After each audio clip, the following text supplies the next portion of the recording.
नमस्कार मित्रांनो, नफा व तोटा या धड्यावरील या व्हिडिओमध्ये आपण एक नवीन संकल्पना शिकणार आहोत, म्हणजेच एकूण खरेदी। बऱ्याच वेळेला निव्वळ खरेदीची किंमत विचारात घेऊन नफा व तोटा काढता येत नाही, कारण वस्तू खरेदी केल्यापासून ती विक्रीला येईपर्यंत त्यावर इतर खर्च सुद्धा करावा लागतो।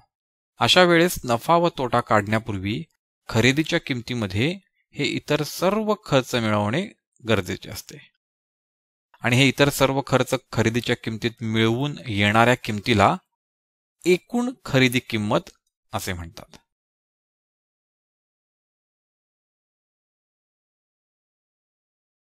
आणि मग नफा किंवा तोटा काढण्यासाठी आपण एकूण खरेदी किमतीचा वापर करतो।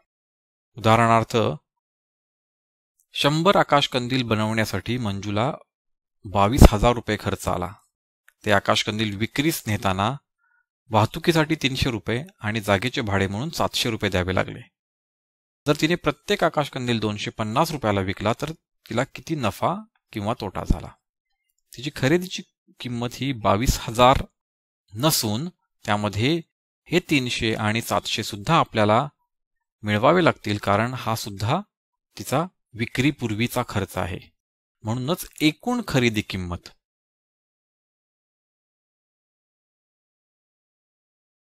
निव्वळ खरेदी जी 22,000 रुपयाची होती अधिक 300 रुपये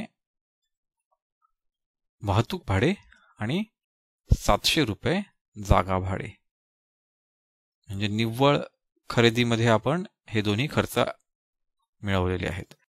आणि ते मिळवल्यानंतर आपल्याला एकूण खरेदी किंमत मिळते, ती आहे 23,000 रुपये।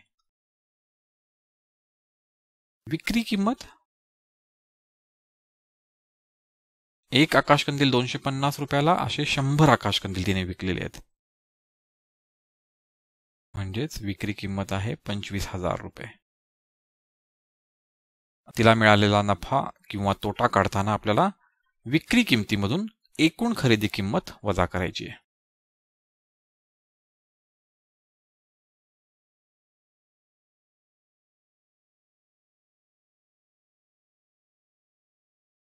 विक्री किंमत आहे 25,000, एकूण खरेदी किंमत आहे 23,000, म्हणजेच नफा किंवा तोटा आहे 2,000 आणि ही धनसंख्या आहे, म्हणजेच हा नफा आहे।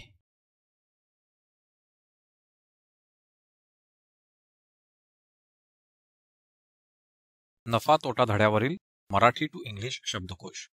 नफा प्रॉफिट, तोटा लॉस, खरेदी किंमत बाइंग प्राइस, विक्री किंमत सेलिंग प्राइस, एकूण खरेदी किंमत कॉस्ट प्राइस, घाऊक होलसेल, सुटे रिटेल। आम्हाला खात्री आहे तुम्हाला हा व्हिडिओ आवडला असेलच, तर मग लाईक करा, सबस्क्राईब करा आणि तुमच्या मित्रांबरोबर शेअर सुद्धा करा। आमचे इतर व्हिडिओज पाहण्यासाठी खालील व्हिडिओ लिंक्सवर क्लिक करा।